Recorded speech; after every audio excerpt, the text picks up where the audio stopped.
Saudara-saudari yang terkasih dalam Kristus, kematian dan hidup sesudah kematian adalah hal yang menjadi bagian dari misteri hidup kita.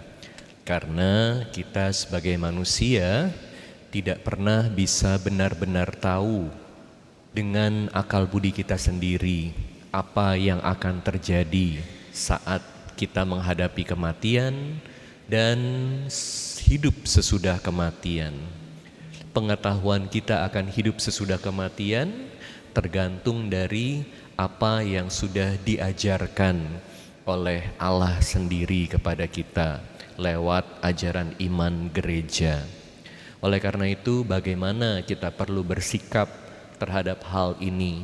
Kita perlu rendah hati untuk belajar dari gereja, belajar dari ajaran Yesus sendiri.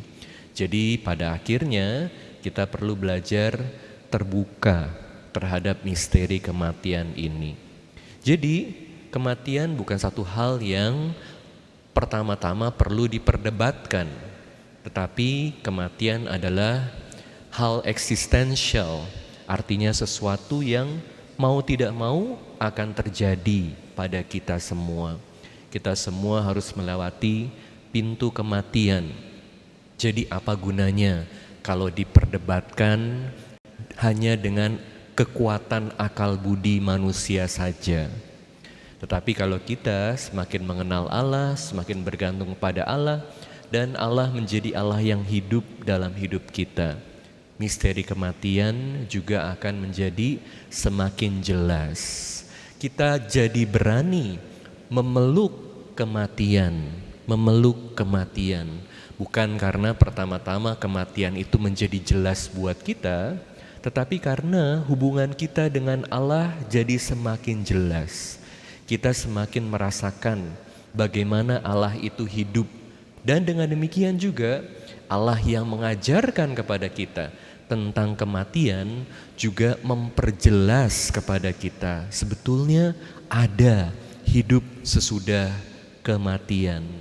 Dan dengan demikian kita juga bisa belajar bagaimana menjalani hidup tanpa perlu terlalu takut dengan kematian.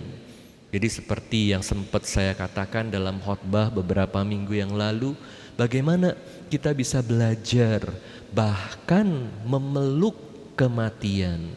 Karena dengan demikian hari demi hari dalam hidup kita, kita juga bisa menjalaninya bukan dengan penuh ketakutan, tetapi dengan penuh pengharapan, dengan penuh persiapan.